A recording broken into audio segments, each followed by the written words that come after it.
guys, hope everybody's doing well. As you can see in front of me, I got my 4Runner, my V8 baby. And today's video is all about this front bumper that we built for the 4th gen 4Runner. Some of you have asked, hey, where can I buy one of those? Got some bad news for you. It's kind of a one-off. And so when I was looking for a bumper, I was looking online. You know, there's some great kits out there. A lot of them are pretty heavy, and the ones that aren't heavy, they're pretty expensive. We're talking $2,000 for a bumper all in. And I thought to myself, you know what, there's got to be another way. There was another way. His name was Justin. He runs a company called Toy Factory Fab here in Calgary.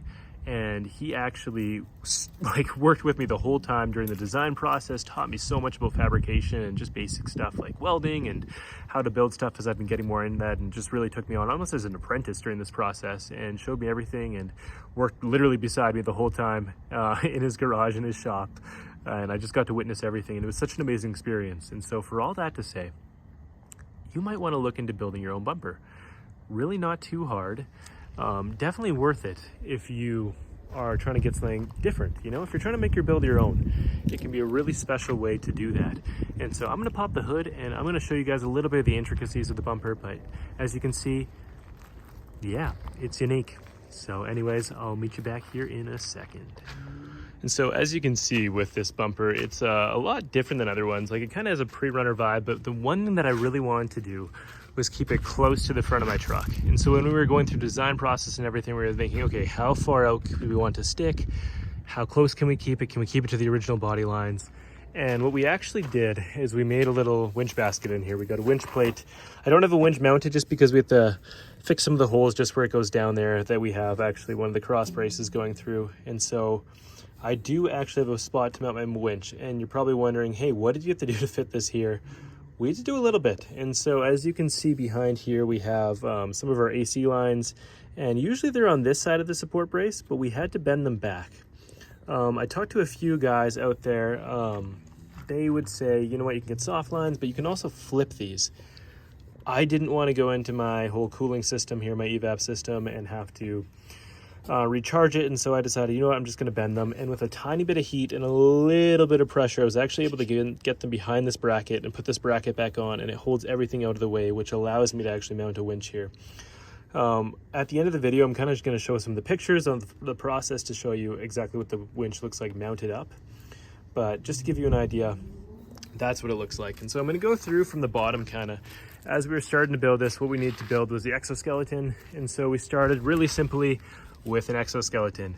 If you pull off your stock bumper, you have a crash bar here. So we actually have this mounted with the 4 bolts on the crossbar, or crash bar, sorry. And then we also have a little bracket that goes behind here and mounts to the frame. These are actually really nicely already threaded.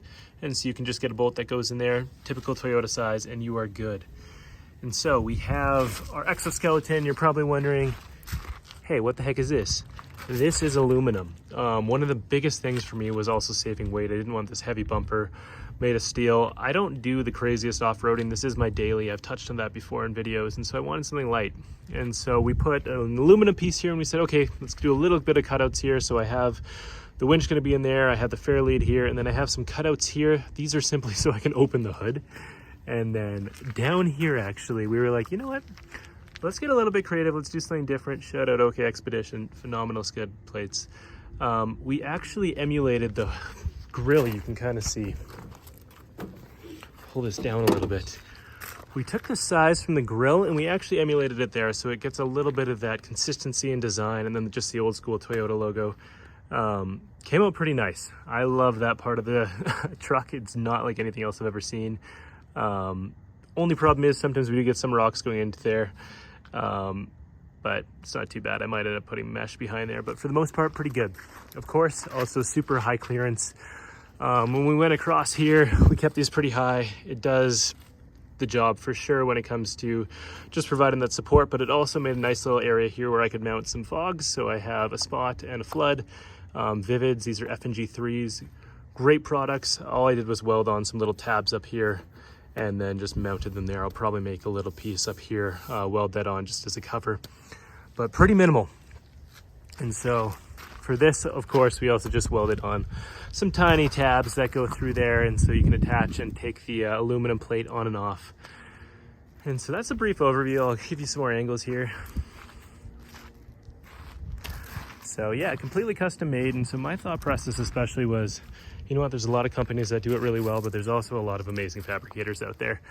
I love small business. I love learning. And so being able to work with Justin and just learn from him and just learn about like welding and the fabrication process and just support local business as well was a huge opportunity for me. So if you're looking for a custom bumper out there, I would say, you know what, yeah, you can spend $2,000, get something phenomenally made, well made, is gonna last for time, is gonna be researched in terms of geometry and symmetry and everything like that. But there's also a lot of amazing fabricators out there that are able to build you something custom.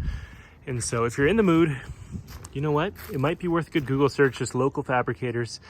See if someone can make you something custom. There's something really special about having a vehicle that has a one-off on it.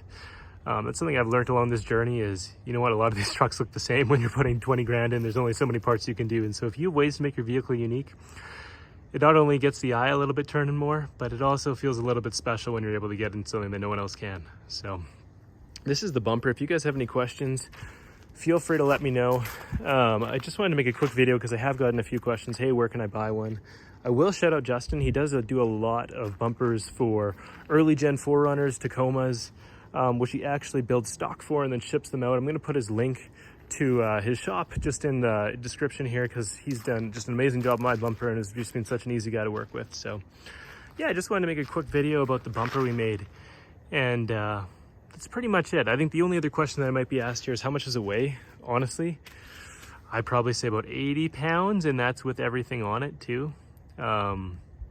The winch plate, of course, weighs it down. If I had a winch, it'd be way heavier, but yeah, it doesn't cause any sag. I also put new Dobinson's extended travel 650-pound springs in there, and so that does keep it up. But yeah, I've had no complaints. It's been really fun to be able to kind of build your own. And with that, I also painted it. Steel it is what I use. Steel it is a great kind of minimal prep, do not need a prime, hard coating. A lot of guys will build bumpers or get bumpers made and powder coat them. I find the powder coat really chips when it comes to rocks or scratches. Steel it is all you need. Steel it's also a little bit expensive, but for kind of the quality it offers in terms of scratch protection, like I've taken this through the bush quite a few times and like it's holding up well, and that's aluminum, so that should be pretty porous if I were to scratch it. So I also have my sliders done in steel it, as you can see, and Justin also made these as well, and they're welded on. So yeah, shout out local fabricators. If you get anything from this video, it's just check who's doing what in your area and go from there, especially if you're on a budget. A lot of times you can beat the price. So anyways, guys, hopefully this answers some questions, but yeah, hope everyone's doing well. I'm hoping to make some more content here in the next few months. As I've been posting on my Instagram, I've been pretty busy starting a new job, and so my apologies for not making too many new videos here, but hopefully this is somewhat entertaining, keeps you in the loop for the build. I'll be doing some stuff soon here. Don't want to spoil anything, but might have some big changes upcoming. So anyways, hope you're all doing well, and stay tuned because here's behind the scenes. So first things first, I flat blacked like my whole entire front end, just cleaned it up. And then we started the exoskeleton. So this is what it looked like when we first started. After that, I painted things and we had this nice little stinger look. I actually really like this look. But then we built the last two hoops, giving that full protection. That stayed like that for a little bit while we were figuring everything out with the winch. But after that, we figured we could mount that winch right in there. Look at that, a nice little Smitty belt. And so the winch fit perfectly in there. And we said, hey, let's take some cardboard, let's template this because we're going to be building an aluminum cover. After that, we just tacked on the little brackets there so we could put the bolts in. After that, had everything there, I said, you know what, I hate chrome and silver, so I painted it black, and there we are. So anyways, hope you guys have a good time.